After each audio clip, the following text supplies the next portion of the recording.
द्रौपदी मुर्मू ने बिहार की राजधानी पटना में पटना मेडिकल कॉलेज के शताब्दी समारोह में बतौर मुख्य अतिथि शिरकत की। चिकित्सा के क्षेत्र में शोध को महत्वपूर्ण बताते हुए राष्ट्रपति ने कहा कि आज तकनीकी युग है। राष्ट्रपति ने ऐसे सभी संस्थानों से आधुनिक तकनीकी अपनाने की अपील करते हुए कहा कि इससे न केवल रोगियों का इलाज सुगम होगा बल्कि कार्यक्षमता में भी बढ़ोतरी होगी। मुझे खुशी है कि बिहार सरकार ने पिछले कुछ वर्षों में स्वास्थ्य व्यवस्था में सुधार किए हैं, अनेक उल्लेखनीय प्रयास किए हैं। पीएमसीएच की पुनर्विकास की योजना भी इनमें से एक है।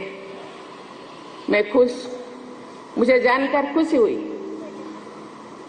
कि पुनर्विकास के लिए पीएमसीएच आधुनिक सुविधाओं और तकनीकी से युक्त होने के लिए बिहार सरकार ने 5,400 से ज्यादा राशि इसके लिए प्रबंध किया गया है और इसके काम बहुत जोर शोर से चल रहा है।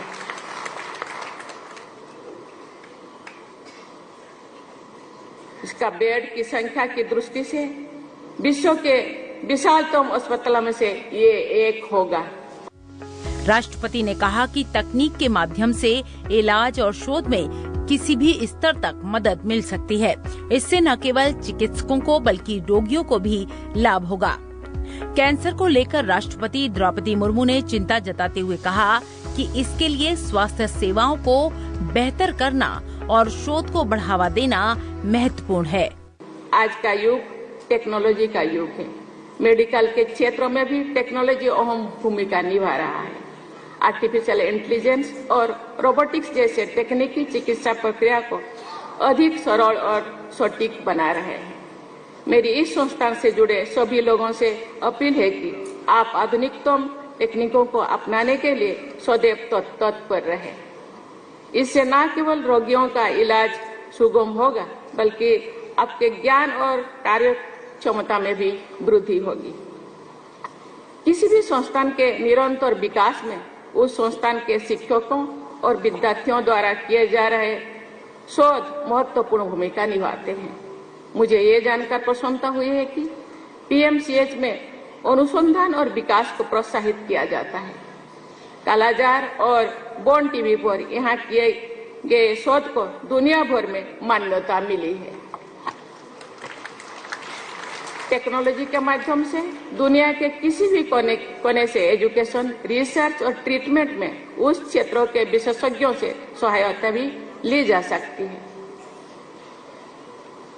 पीएमसीएच के एलुमनाई एक ऐसा नेटवर्क बना सकते हैं जिसमें वे अपने रिसर्च और प्रॉब्लम डिस्कस कर सकते हैं।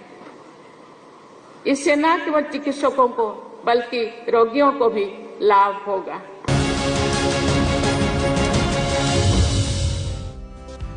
पूर्वोत्तर भारत के सभी राज्यों की अपनी अनूठी संस्कृति और अपना इतिहास रहा है। ये क्षेत्र अपनी प्राकृतिक सुंदरता, हस्तशिल्प, मार्शल आर्ट के लिए भी जाना जाता है। भूसामरिक और आर्थिक दृष्टि से ये एक महत्वपूर्ण क्षेत्र है। पूर्वोत्तर भारत में विकास की अपार संभावनाएं हैं। केंद्र सरकार भी लगातार पूर्वोत्तर के बुनियादी ढांचे के विकास पर विशेष ध्यान दे रही है। पूर्वोत्तर भारत में स्थित असम अपनी हरियाली, चाय के बागानों और विशाल ब्रह्मपुत्र नदी के लिए प्रसिद्ध है। चाय उत्पादन, रेशम बुनाई और समृद्ध जैव विविधता ने असम को और शोहरत दी है। इन दिनों गुवाहाटी में हो रहे एडवांटेज असम 2.0 समिट पर दुनिया भर की निगाहें टिकी हैं। ये समिट केंद्र सरकार की एक्ट ईस्ट पॉलिसी का हिस्सा है, जो पूर्वोत्तर को दक्षिण पूर्व एशिया के साथ आर्थिक रूप से जोड़ने पर केंद्रित है। 2 दिवसीय समिट निवेश और बेसिक इंफ्रास्ट्रक्चर पर केंद्रित है, जिसमें 60 से ज्यादा देशों के राजदूत और मिशन प्रमुख शामिल हो रहे हैं। पूर्वी भारत और नॉर्थ ईस्ट की भूमि आज एक नए भविष्य की शुरुआत करने जा रही है। एडवांटेज आसाम पूरी दुनिया को असम के पोटेंशियल और प्रोग्रेस से जोड़ने का एक महाअभियान है। इतिहास गवाह है कि पहले भी भारत की प्रॉस्पेरिटी में ईस्टर्न इंडिया का बहुत बड़ा रोल हुआ करता था। आज जब भारत विकसित होने की तरफ बढ़ रहा है तो एक बार फिर ईस्टर्न इंडिया, हमारा ये नॉर्थ ईस्ट अपना सामर्थ्य दिखाने जा रहा है। गुवाहाटी में एडवांटेज असम 2.0 समिट का शुभारंभ करते हुए प्रधानमंत्री नरेंद्र मोदी ने कहा कि पूर्वोत्तर की भूमि आज एक नए भविष्य की शुरुआत करने जा रही है। एडवांटेज असम पूरी दुनिया को असम के पोटेंशियल और प्रोग्रेस से जोड़ने का एक महाअभियान है। आज जब भारत विकसित होने की तरफ बढ़ रहा है तो एक बार फिर पूर्वोत्तर अपना सामर्थ्य दिखाने जा रहा है। प्रधानमंत्री ने कहा कि आज का भारत 21वीं शताब्दी के लॉन्ग टर्म विजन को ध्यान में रखते हुए एक के बाद एक कदम उठा रहा है, व्यापक स्तर पर काम कर रहा है। आज दुनिया का भरोसा भारत की युवा आबादी पर है, जो बहुत तेजी से स्किल्ड हो रही है, इनोवेट कर रही है। आज दुनिया का भरोसा भारत के उस नियो मिडिल क्लास पर है जो गरीबी से निकलकर नई एस्पिरेशन के साथ आगे बढ़ रहा है। आज दुनिया का भरोसा भारत की उस 140 करोड़ जनता पर है जो पॉलिटिकल स्टेबिलिटी और पॉलिसी कंटिन्यूटी को सपोर्ट कर रही है। आज दुनिया का भरोसा भारत की उस गवर्नेंस पर है जो लगातार रिफॉर्म कर रही है। आज भारत अपनी लोकल सप्लाई चेन को मजबूत कर रहा है। आज भारत दुनिया के अलग अलग रीजन्स के साथ फ्री ट्रेड एग्रीमेंट्स कर रहा है। ईस्ट एशिया के साथ हमारी कनेक्टिविटी लगातार सशक्त हो रही है और नया बन रहा India middle east Europe economic corridor भी अनेक नई संभावनाएं लेकर आ रहा है। राज्य की आर्थिक समृद्धि की ओर इशारा करते हुए प्रधानमंत्री ने कहा कि देश के विकास में असम का योगदान काफी अहम होता जा रहा है।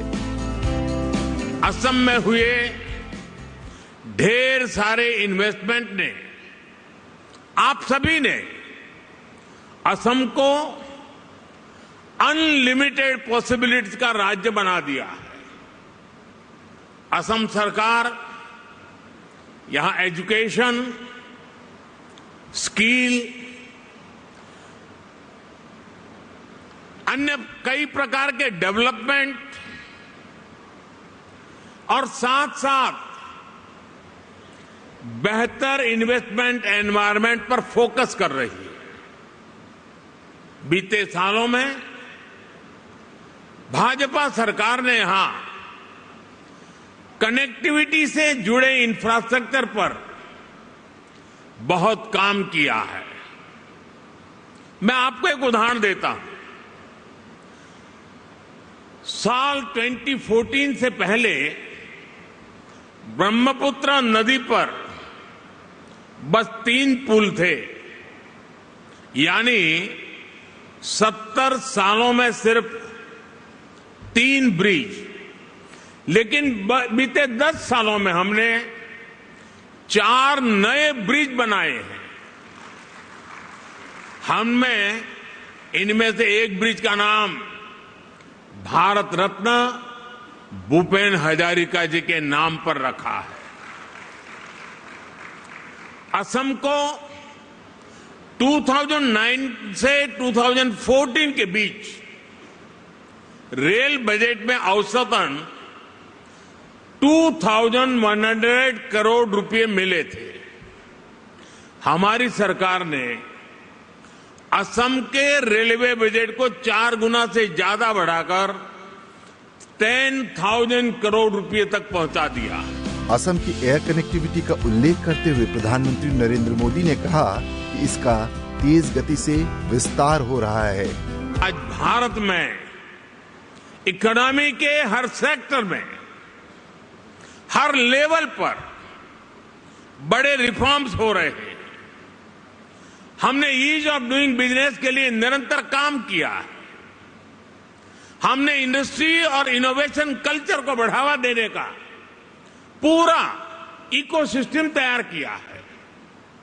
स्टार्टअप के लिए नीतियां हो, मैन्युफैक्चरिंग के लिए पीएलआई स्कीम्स हो, या मैन्युफैक्चरिंग कंपनियां और एमएसएमईज को टैक्स में छूट देना हो, हमने हर एक के लिए बेहतरीन पॉलिसीज बनाई है। सरकार देश के इंफ्रास्ट्रक्चर पर भी बहुत बड़ा इन्वेस्टमेंट कर रही है। इंस्टीट्यूशनल रिफॉर्म, इंडस्ट्री, इंफ्रास्ट्रक्चर और इनोवेशन का यही कॉम्बिनेशन भारत की प्रगति का आधार है। और इसलिए इन्वेस्टर्स भी देश के पोटेंशियल को, उनकी और देश की प्रगति की पॉसिबिलिटीज को बदलता हुआ देख रहे हैं। और इस प्रगति में असम भी डबल इंजन की स्पीड से आगे बढ़ रहा है। असम ने 2030 तक अपनी इकोनॉमी को 150 बिलियन तक पहुंचाने का टारगेट सेट किया है।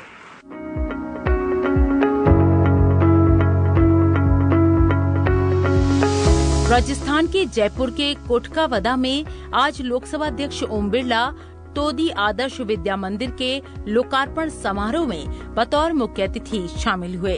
शिक्षा के महत्व पर जोर देते हुए लोकसभा अध्यक्ष ओम बिरला ने छात्रों से राष्ट्र निर्माण के लिए सदैव तत्पर रहने का आह्वान किया।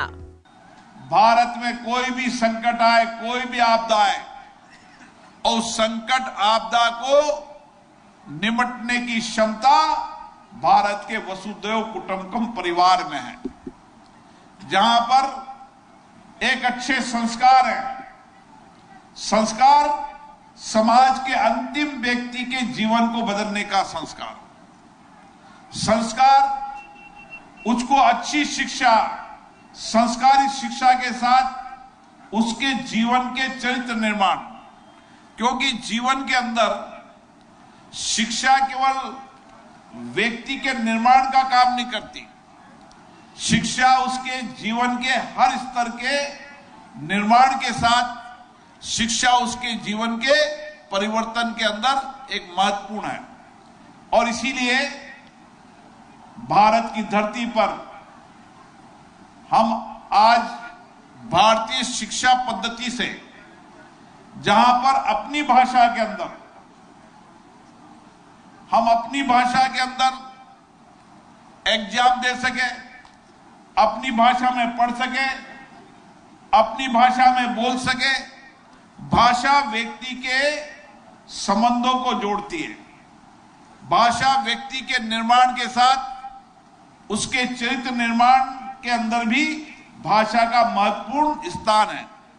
और इसीलिए हम सबको भारत की भाषाओं पे गर्व है।